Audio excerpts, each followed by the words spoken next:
और सरकार जो दावा कर रही है कि सुशासन चल रहा है, ये पूरी तरह से दुशासन का राज चल रहा है। दोनों राज खत्म है, एक जंगल राज है, एक मंगल राज के नाम पर दंगल राज चल रहा है। इसमें भी गैर अनुशासित शासन चल रहा है। लॉ एंड ऑर्डर आप नहीं रखिएगा तो शासन व्यवस्था चला सकते हैं। किसी राज्य की कल्पना आप कीजिएगा तो उसमें लॉ एंड ऑर्डर प्रमुख मुद्दा रहेगा। देखिए, बिहार में सुशासन की बात तो नीतीश कुमार कर रहे हैं बीते 20 साल से, लेकिन बिहार में नरसंहारों का भी दौर चालू है। सारण में बीते कुछ दिनों पहले जिस तरीके से 6 राजपूतों को काट दिया गया, उसके बाद जो है अब बिहार में लॉ एंड ऑर्डर पर सवाल उठ गए। देखिए, एक तरफ पटना में भी जिस तरीके से एक बिहार के चर्चित व्यापारी गोपाल खेमका की हत्या की गई, उसके बाद जो है बिहार में लॉ एंड ऑर्डर पर लगातार सवाल उठ रहा है। हमारे साथ जनस्वराज के सारण के जिला अध्यक्ष जो हैं बच्चा राय जी हैं। कैसे देखते हैं, सारण में तो अब पूरा एकदम फिर से वही वाला पुराना राज आ गया? देखिए, ये जो शासन व्यवस्था चल रही है, डबल इंजन की सरकार जो कर रहा है सुशासन के, यह पूरी तरह से बोगस बात है।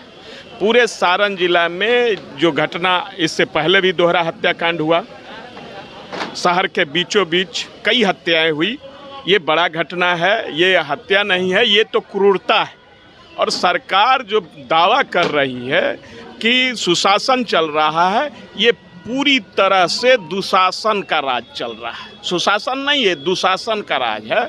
जैसे आम लोग जहां जिसको मिल रहा है, हत्याएं बढ़ रही है। सारण जिले में, पूरे बिहार के अंदर लॉ एंड ऑर्डर का बात है। पटना के अंदर खेमचंद जी का हत्या या दूसरे लोग छपरा के अंदर पूरी तरह से पुलिस तंत्र पंगु हो चुकी है। नीतीश कुमार शासन व्यवस्था को देख नहीं रहे हैं।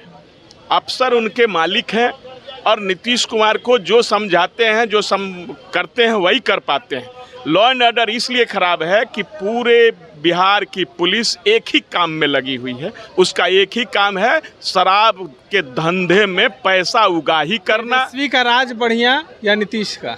देखिए, दोनों राज खत्म है। एक जंगल राज है, एक मंगल राज के नाम पर दंगल राज चल रहा है। इसमें भी गैर अनुशासित शासन चल रहा है।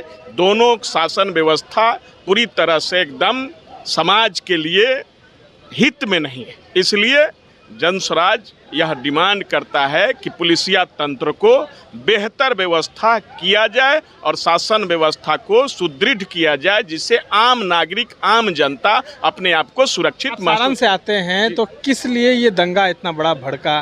क्या बिहार में बदलाव की लहर चल रही है? प्रशांत किशोर जो है जगह जगह पे जा रहे हैं। लोग अभी भी जातिगत वोटरों में फंसे हुए हैं, जातिगत चुनाव कुनवा में फंसा हुआ है। नहीं, अभी जाति टूट रहा है।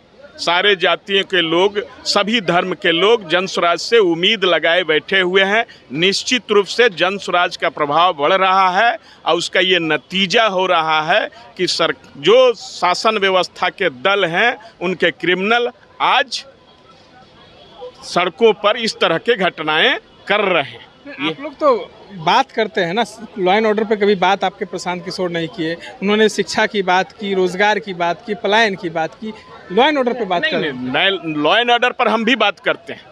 लॉ एंड ऑर्डर आप नहीं रखिएगा तो शासन व्यवस्था चला सकते हैं। किसी राज्य की कल्पना आप कीजिएगा तो उसमें लॉ एंड ऑर्डर प्रमुख मुद्दा रहेगा। तो प्रशांत किशोर कभी बोले नहीं। आप लोग ने सिर्फ शिक्षा, रोजगार, पलायन, इसका मुद्दा लेके पूरे गांव में भ्रमण किया। लॉ एंड ऑर्डर पर जब घटनाएं घटेगी तो निश्चित रूप से हमारा कमेंट आता है। मैं भी कमेंट देता हूं, प्रशांत जी भी कमेंट देते हैं। पटना के घटना पर या दूसरे घटना पर या हमारे जो सारण जिला के जिला मुख्यालय में जो दोहरे हत्याकांड हुआ था, उस पर हमारी एक प्रदेश कमेटी से जांच टीम गई थी और उन परिवारों से प्रतिनिधिमंडल मिला और सरकार को हमने एसपी को कहा, डीआईजी को कहा कि ये घटना शहर के अंदर नहीं होना चाहिए। चलिए, तमाम बातों को सुन रहे थे। सारण के जिला अध्यक्ष थे बच्चा राय जी। तमाम बातों को आपने पूरी गौर से सुना। इस तरह के अपडेट्स के लिए बने रहे इनसाइडर लाइव के साथ। धन्यवाद।